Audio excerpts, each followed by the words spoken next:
Ok, salut à tous et bienvenue dans cette nouvelle vidéo. Dans cette vidéo, je vais vous montrer comment faire des listes déroulantes. Ok.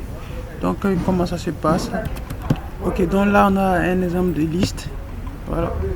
Parce qu'on clique et la liste s'affiche. Mais on va faire encore mieux. On va faire des listes un peu plus pertinentes. Alors, c'est parti. D'abord, je vais créer mon conteneur. Donc là, je fais la classe. Et je mets la conteneur.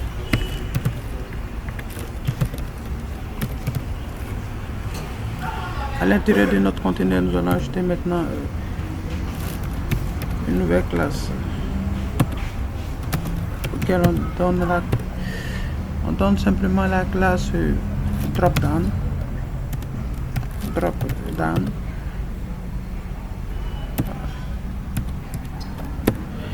Et à l'intérieur de ce dropdown, maintenant, nous allons faire un bouton. Voilà. On fait un bouton. Faire le bouton. Je lui donne une classe qui va s'appeler BTN. Nous allons prendre là, bon, danger, poly danger simplement. Et à l'intérieur, je vais mettre liste déroulante.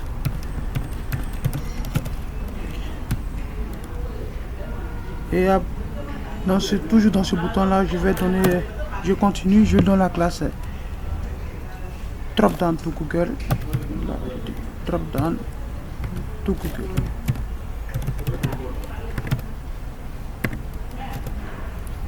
À l'intérieur, bon, je crois que bon là c'est déjà suffisant.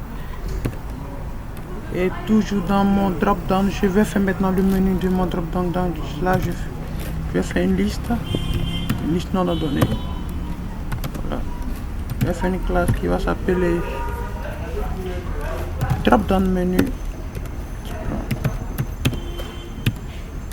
Et à l'intérieur de cette classe, j'ajoute simplement PLIA rapidement. Je vais mettre là-bas par exemple Jacques qui fait une liste de personnes. Donc là, j'appelle ça Jacques. Voilà. Jacques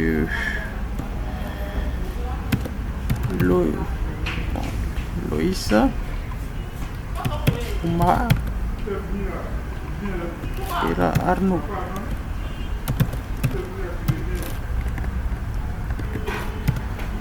Ben. Je fais ma première liste. Bon, on continue. Je vais faire une liste aussi. Ça va. C'est suffisant. Ok, là donc on vérifie pour voir ce que ça donne. Attention. J'ai dit danger, ça ne s'affiche pas. C'est qu'il y a. Je vais réduire l'écran. Voilà. Il doit y avoir un souci dans notre bouton. Ok, là c'est BTN.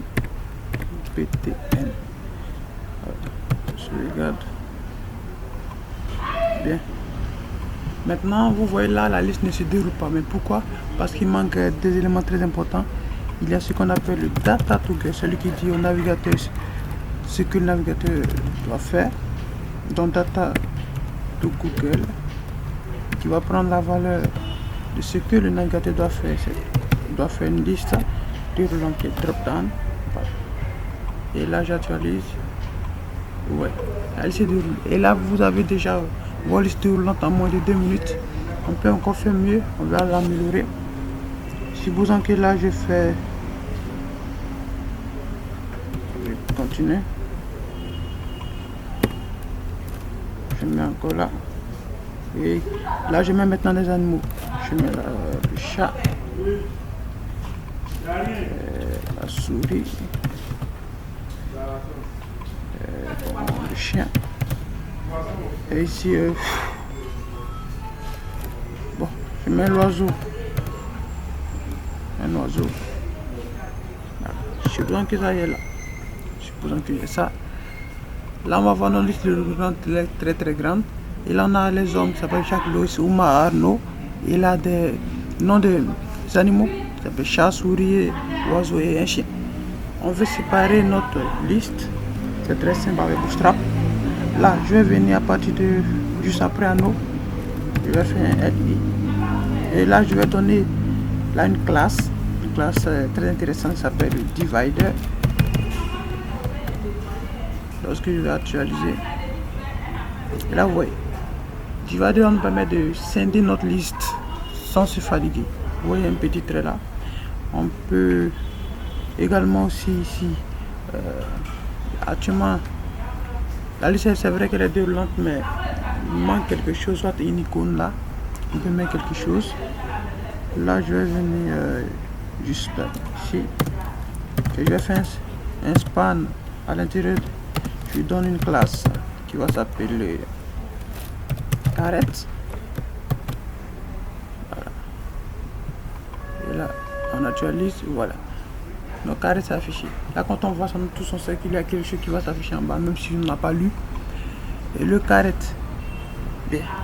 Aussi, ce n'est pas que ça, on peut faire que la liste ça se déroule pas forcément en bas, pas le down, c'est un peu comme en bas. Donc la classe, on peut donner ici drop down. Là, je vais mettre drop up pour dire en haut. Là, je vais actualiser. Vous voyez là, ça va dérouler en haut. Donc je vais faire une marge, je vais faire une marge pour que ma ici, top 200 pixels. Ma vidéo pour qu'on puisse bien voir. Donc là j'actualise.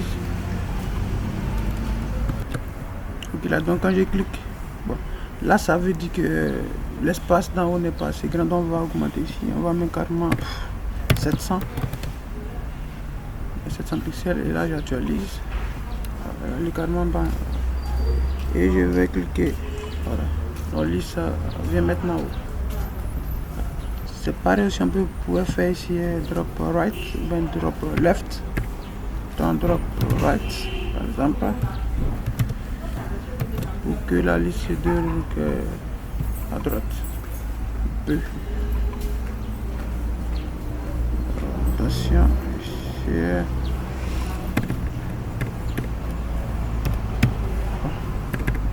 On va laisser notre down, je pense qu'on va s'arrêter là.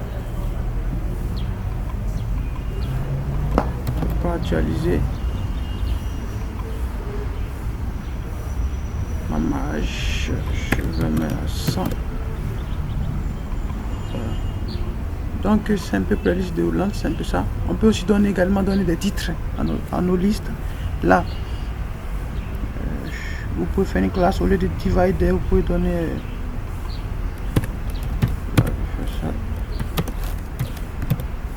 Vous pouvez donner un titre, vous dites simplement drop down header, vous dites ça c'est la tête de votre liste. Donc là j'actualise et voilà. Drop down header, je vais mettre les animaux parce que j'actualise. Voilà, on voit qu'il y a animaux, mais on ne peut pas cliquer parce que c'est le titre, c'est un peu foncé. Voilà. Donc c'est tout pour les autres. N'oubliez pas le pouce bleu et de vous abonner à la page pour plusieurs tutoriels. Et à très bientôt.